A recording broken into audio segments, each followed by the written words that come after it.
Hello बच्चों, Akshita commerce classes के YouTube channel में एक बार फिर आप लोगों का हार्दिक स्वागत है।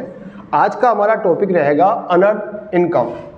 फाइनेंशियल स्टेटमेंट वाला चैप्टर चल रहा था, उसमें अनअर्न्ड इनकम हमारा टॉपिक रहेगा। ठीक है, अनअर्न्ड इनकम मतलब वो इनकम जो हमें एडवांस में मिल गई, मतलब अभी तक हमने अगले बंदे का काम कंप्लीट करके नहीं दिया, लेकिन उससे हमने इनकम एडवांस में प्राप्त कर ली।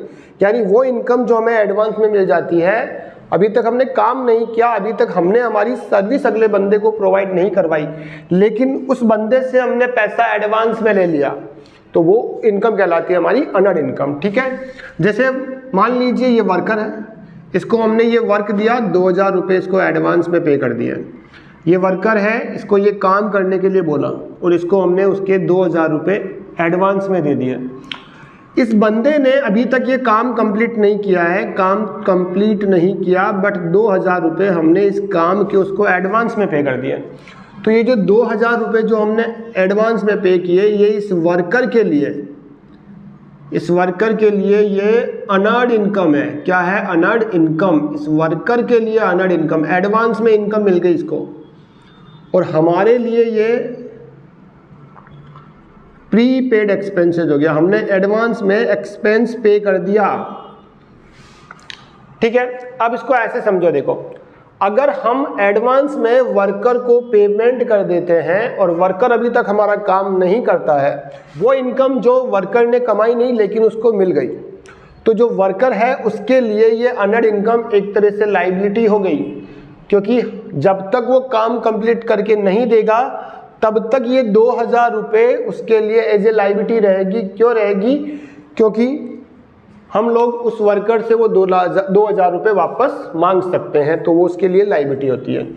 तो बच्चों, अनअर्न्ड जो इनकम होती है वो बिजनेस की क्या होती है? लायबिलिटी। तो लिखो number 2, unearned income is a current liability. क्या होती है? करंट लायबिलिटी होती है। अच्छा, इसकी जनरल एंट्री क्या होती है? देखिए, इसकी जो जनरल एंट्री होती है, जनरल एंट्रीज,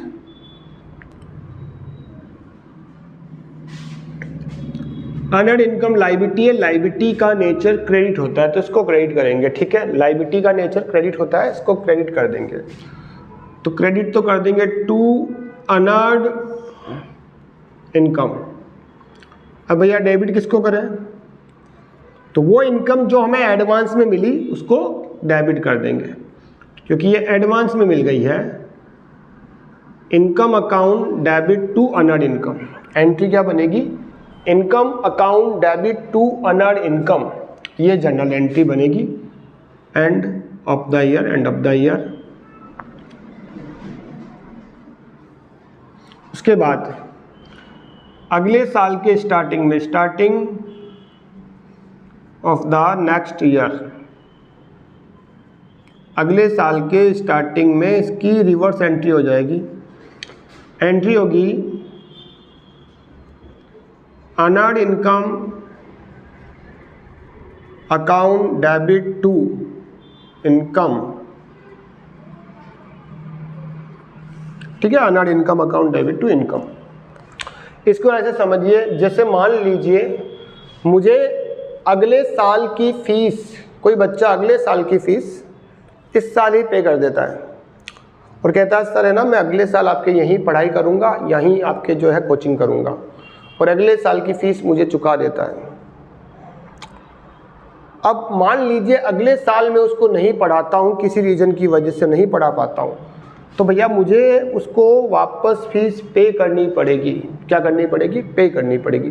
तो उसने जो मुझे एडवांस में फीस जमा करा दी, वो तो मेरी अनअर्न्ड इनकम हो गई, और मुझे तब तक वो वापस पे करनी पड़ सकती है जब तक मैं उसको पढ़ा ना दूँ, उसको सर्विस प्रोवाइड ना करवा दूँ। तो मेरे लिए क्या होती है? करंट लायबिलिटी होती है। क्या होती है? Unearned income current liability.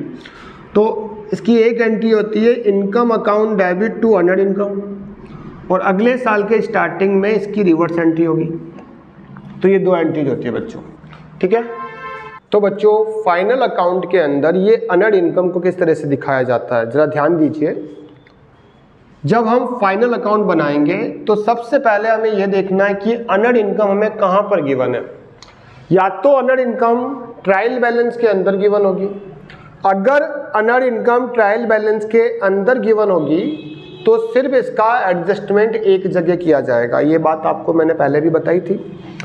अगर अर्नड इनकम ट्रायल बैलेंस के अंदर गिवन है तो हम इसको बैलेंस शीट के लायबिलिटी साइड में भेज देंगे, क्योंकि ये हमारे बिजनेस के लिए क्या होगी, लायबिलिटी। ठीक है।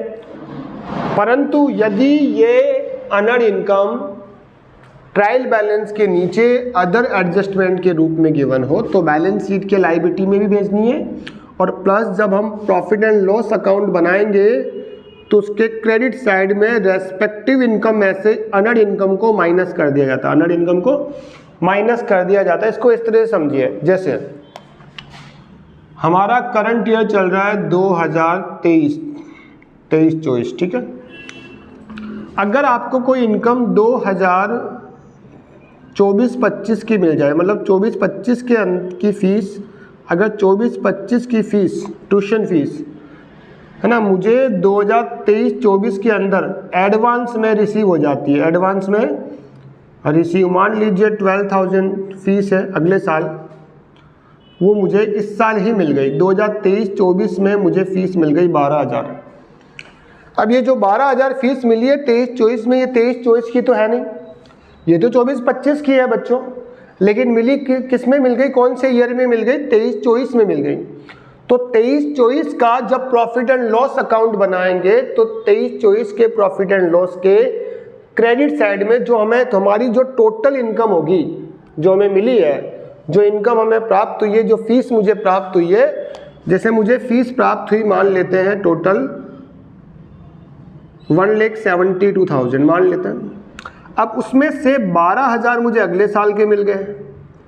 भाई ये जो 12,000 है ना, ये वाली फीस, ये तो 24-25 की फीस थी जो मुझे 23-24 में मिल गई। तो 1,72,000 में से 12,000 अगले साल के हैं, इस साल के नहीं है, अगले साल की इनकम है वो तो। हाँ, मिल इसी साल गई, वो एक अलग मुद्दा है, एक अलग बात है, बट है ये अगले साल की। इसलिए 1,72,000 में से 12,000 अगले साल की होने की वजह से मेरी करंट ईयर की जो नेट फीस निकल के आएगी वो आएगी 1,60,000। तो आपको सिर्फ इतना याद रखना है कि जो अर्नड इनकम होती है वो हम रेस्पेक्टिव इनकम में से माइनस करेंगे। ठीक है बच्चों। तो ट्रायल बैलेंस के अंदर है तो एक जगह भेज देना है बैलेंस शीट के लायबिलिटी में, और अगर अदर एडजस्टमेंट में दे रखा है तो बैलेंस शीट के लायबिलिटी में जाएगा। प्रॉफिट एंड लॉस जब अकाउंट बनाओगे तो रेस्पेक्टिव इनकम में से अर्नड इनकम को माइनस कर दोगे। अब देखिए बच्चों, जो हमने आउटस्टैंडिंग एक्सपेंसेस के बारे में पढ़ा, एक्रूड इनकम के बारे में पढ़ा, प्रीपेड एक्सपेंसेस के बारे में हमने पढ़ा, और अर्नड इनकम के बारे में हमने अभी पढ़ा।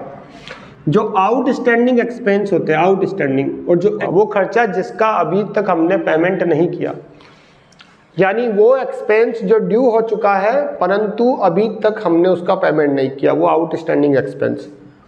एक्रूड इनकम वो इनकम जो हमने कमा तो ली, हमें अर्न तो हो चुकी है लेकिन अभी तक हमें प्राप्त नहीं हुई।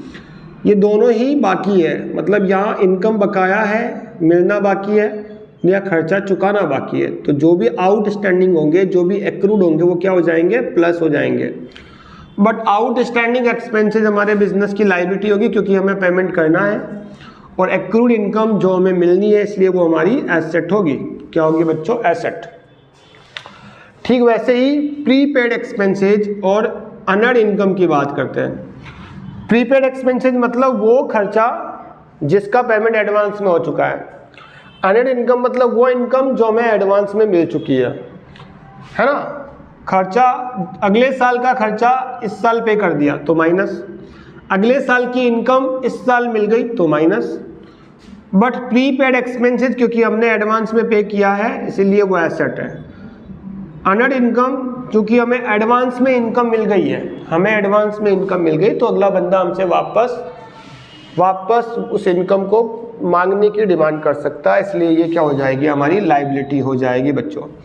तो outstanding expenses, accrued income, prepaid expenses, unearned income, इसके बारे में मुझे उम्मीद है कि आप लोगों को पूरा टॉपिक समझ में आ गया होगा।